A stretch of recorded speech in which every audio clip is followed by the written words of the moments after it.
Now we are going to talk about our marriages. But before we talk about our marriages, I want to show you about the marriages about Avram and Sarah, Yitzchak and Rivka, and Yaakov and Rachel, and you will be absolutely amazed that the Torah, so to speak, lifted the window shades on their marriage. Now I'm going to show you in a moment conflict, rift, and dissension in those three marriages. But before we do, we have to know we are talking about Kedoshei Elyon. We're talking about the greatest Yidden that ever lived. And we shouldn't feel chas v'shalom for a second that the conflict, rift, and dissension that the Torah allows us to see in the windows of these marriages is anything like our marriages. They were Kedoshei Elyon on the highest levels possible. But if the Torah allowed us to see it, then there must be a reason. And we'll talk about why the Torah let us open this window shade and see it. Now let's watch this. We can imagine, and we all know, when there's a kid at risk in a house. We all know situations. One parent says, we got to get rid of this kid. We don't want this kid here because he can have an influence on the other children in the house. We got to throw him out. And the other parent says, no, we have to have unconditional love. You got to keep this kid here. We'll be able to hold on to him. And this was a conflict that Avram and Sarah had. Avram says, let Yishmael stay here. I'll take care of him. And Sarah says, no, we got to throw him out. I'm afraid that he's going to have an influence on Yitzchak. Vayomer Elokim al Avram. Hashem says to Avram, Al Yeira beinecha ala narvi al masecha. Don't be distressed about this child and your maidservant Hagar. Kol asher toimer elecha Sarah shema b'koila. Whatever your wife says in this case, you got to listen to her. Kibi Yitzchak yikor l'chazora. And watch what Rashi tells us. V'koil ruach hakodesh shebo. In the coil of the Ruach HaKodesh that Sarah had, Lamdeinu Shahi Avram Tofel L'Sarah B'Nevias. Rashi is telling us that Sarah was a greater Neviah than Avram was a Navi.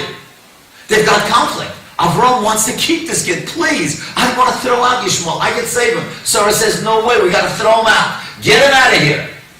And Hashem paskins, you got to listen to Sarah. Now watch this. What happens? Vatitzchak Sarah. Sarah's laughing. She says, Achri Beloisi, Hoisili Edna. At this point, I'm going to have a child not doing any socket. My husband is old. He's over the hill. There's no way that we're going to have a child now. So now what does Hashem say to Avram Avinu? Vayemer Hashem al Avram. Why did Sarah laugh? And she said, I'm going to have a child. I'm old. That's not what she said. She said, he's old. But Rashi says, hey, wait a second. Hashem had to change this. Listen, we're talking about Avram and Sarah. Shona HaKoz of Bnei HaSholem. Because Chas v'Sholem. Nobody wants to hear from his wife that he's over the hill. So therefore, that's why Hashem couldn't possibly tell Avram, you know what your wife said about you? So Hashem changed it. So there shouldn't be a Sholem bias problem between Avram and Sarah. So Hashem said, you know what Sarah said? How can she have a child now? She's old. So we see, again, we're talking about Kedoshei Elyon. But the Torah allowed us to see two different aspects of conflict in the home of Avram and Sarah. Let's watch now by Yitzchak and Rivka. If you never heard this Nitziv, you mamash have to hold on to your seatbelt. Listen to this. We know Eliezer is going out now, and he's trying to find a shidduch for Yitzchak. Okay, so he comes, and he finds Rivka, and he brings her back. Vatisa Rivka eseinel. Rivka opens up her eyes. Vateres Yitzchak. She sees Yitzchak. Oy, this is my chassan.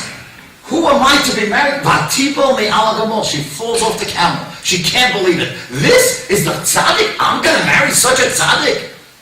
Vateres ala Eved. And she says, Mi yishalazeh. Who is this great tzaddik that's here? Ahoylech b'sodeh. Vayemer Eved. Eved says, Eliezer says, this is your chassan. He adayni. This is the man. Oh, she's so awed by Yitzchak. Vatika chatzori vatiska. She takes her veil, she covers herself, she can't even look at him. Because she's so awed by this tzaddik. How in the world is she going to marry such a tzaddik? She feels she's so much lower than he is. Now, the Netziv asks an amazing kasha. In the Hamid Dover, you could look it up, Bereshis, Chof Daled, Samachet. He asked the question, why didn't Rivka simply say to Yitzchak, my husband, it's not your fault. You're blind. You can't see what I see. Yaakov is the tzaddik. Esau is the rasha. It's not your fault. You're blind. Why didn't she tell him that ever? Listen to what he says.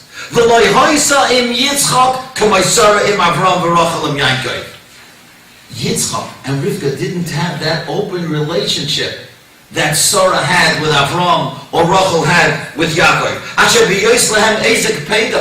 If any of the other of the Avos would have had an objection, they could open up and say, my husband, my wife, I'm sorry, I disagree with you. Rivka could not do that. She was in such awe of Yitzchak that even though she felt he's totally wrong and he's off base, he just doesn't know who the real tzaddik is, we don't have that relationship. I can't talk to him openly like my mother-in-law did or like my daughter-in-law was going to do. Imagine that. The Torah is telling us that Yitzchak and Rivka did not have that open relationship, and there was a level of conflict, and there was nothing that she could do about it. Now let's watch the most painful of all. Yaakov and Rachel. Rachmana litzlan, it should never happen. She has no children. Which woman that gets married as a young woman doesn't want to build a family? And now she's crying. She says, please, give me children. Vayicharaf Yaakov Yisrael. Yaakov gets angry at Rachel. Vayomer, he says, I'm the one. What am I? I'm Hashem. I'm holding back children. I'm the one who holds back kids from you. I have kids from other wives. It's not my fault. What am I, Hashem? I can give you children? Well, you think. How do you talk like that? Hashem, the Midrash says, only HaKadosh Baruch Hu. That's how you talk to people that are unfortunate? How do you say something like that? So Rachel was in pain, and Yaakov said something that was painful to her, again, on a level that we cannot understand. But the Torah is telling us that Yaakov said this, he got angry at her. And the Torah and the Midrash tells us that Yaakov was punished because of that. So we see, even by the Heilige Avos, there was a level of conflict, rift, and dissension. Why is the Torah telling us this?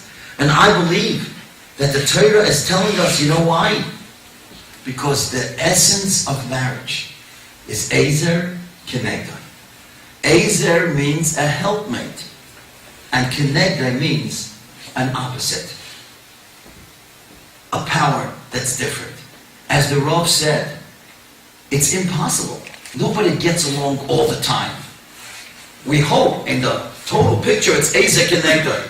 But there's an aspect of Ezer, and there's an aspect of Kenegda, and that's normal. And nobody should be frightened. Because even Avram and Sarah, and Yitzchak and Rivka, and Yaakov and Rachel went through this aspect of Kenegda. And so people shouldn't panic when something begins to happen. All of a sudden they say, hey, wait a second, maybe I married the wrong one. I thought everything was going to be, like a Hollywood marriage. Everything is so perfect. The Hollywood marriages actually end faster than everybody else's. But, what people think it is.